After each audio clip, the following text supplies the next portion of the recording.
जय भीम साथियों, मैं दीपशिखा इंदिरा। आप देख रहे हैं दलित टाइम्स की सीरीज मानवर माह का पहला भाग, जिसमें आज हम चर्चा करेंगे मानवर साहब के पहले सिद्धांत के बारे में।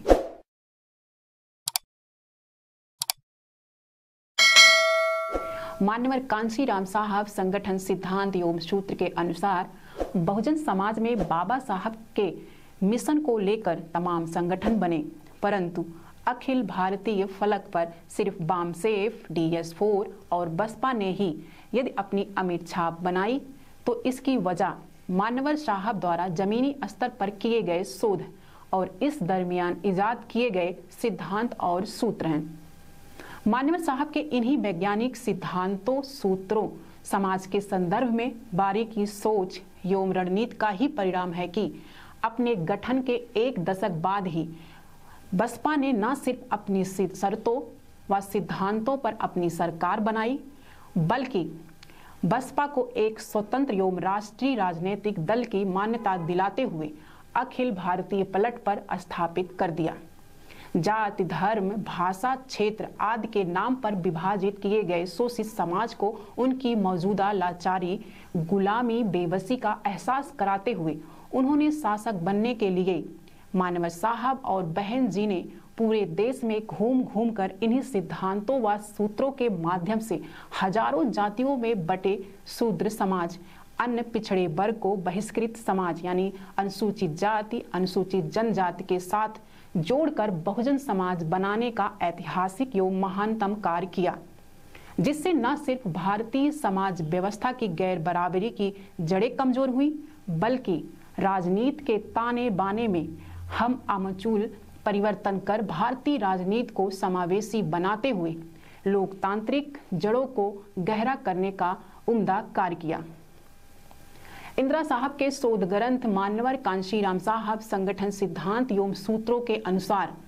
विश्वविख्यात समाजशास्त्री एवं सामाजिक चिंतक प्रोफेसर विवेक कुमार जी बताते हैं कि मान्यवर साहब ने जमीनी स्तर पर 5 साल 1973 से 1978 तक समाज के विभिन्न पहलुओं पर अध्ययन, शोध व तमाम प्रयोग करने के बाद बहुजन आंदोलन के संदर्भ में 5 सिद्धांत और 10 महत्वपूर्ण सूत्रों का इजाद किया, जो आगे चलकर बहुजन आंदोलन में मील का पत्थर साबित हुआ। आज मान्यवर साहब की गैर मौजूदगी में बहन जी और बसपा की सफलता का राज मान्यवर साहब द्वारा दिए गए इन्हीं 5 सिद्धांतों और 10 सूत्रों का बहन जी द्वारा पूर्ण रूप से आत्मसात करना है। तो आज हम पहले सिद्धांत के बारे में चर्चा करेंगे। पहला सिद्धांत, समाज को बदलने के लिए सबसे पहले समाज को समझना पड़ेगा। इंदिरा साहब के शोध ग्रंथ मान्यवर कांशीराम साहब संगठन सिद्धांत व सूत्र के अनुसार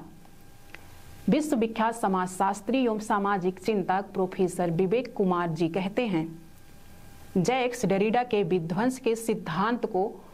भारतीय परिप्रेक्ष्य में समझाते हुए लिखते हैं कि हमें भारतीय समाज को बदलने के लिए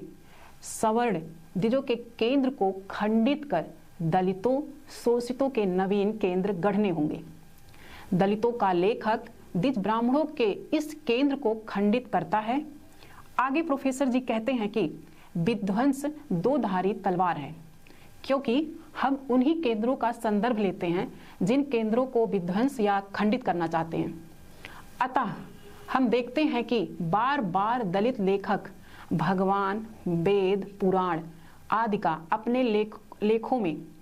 संज्ञान लेते हैं और यह सबके सब हिंदू समाज के केंद्र हैं, परंतु दलित लेखक इन केंद्रों को खंडित करने हेतु ही उनके संदर्भ लेते हैं, ना कि उनकी महिमा मंडित करने हेतु और ना ही उनके वर्चस्व का व्याख्यान करने के लिए। यही है डिस्ट्रैक्शन की प्रक्रिया। इसका निष्कर्ष यही निकलता है कि जब हम किसी बुराई वाली व्यवस्था जैसे जातिवादी, विषमतावादी, वर्णवादी, मनुवादी, ब्राह्मणीवादी को नष्ट कर नवीन समतामूलक समाज का सृजन करना चाहते हैं, तो इसके लिए हमें सबसे पहले विषमतावादी मौजूद व्यवस्था को समझना पड़ता है। मौजूद जाति आधारित सामाजिक व्यवस्था और इसके जीवन के हर पहलू पर पड़ने वाले असर के मद्देनजर मान्यवर साहब भी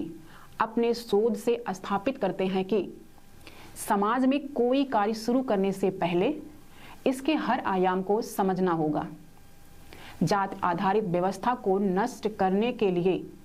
समाज की मौजूदा विषमतावादी व्यवस्था व लोगों की मंशा की जानकारी आवश्यक होती है। इसीलिए मान्यवर साहब कहते हैं कि समाज को बदलने के लिए सबसे पहले समाज को समझना पड़ेगा। इस तरह से देखा जाए तो जैक्स डेरिडा के विध्वंस का सिद्धांत मान्यवर साहब के पहले सिद्धांत यानी कि समाज को बदलने के लिए सबसे पहले समाज को समझना पड़ेगा समर्थन करता है। आप सभी को मान्यवर माह की ढेर सारी शुभकामनाओं के साथ मिलते हैं अगले एपिसोड में और जानेंगे मान्यवर साहब के दूसरे सिद्धांत के बारे में। तब तक के लिए आप सभी साथियों को जय भीम, जय भारत।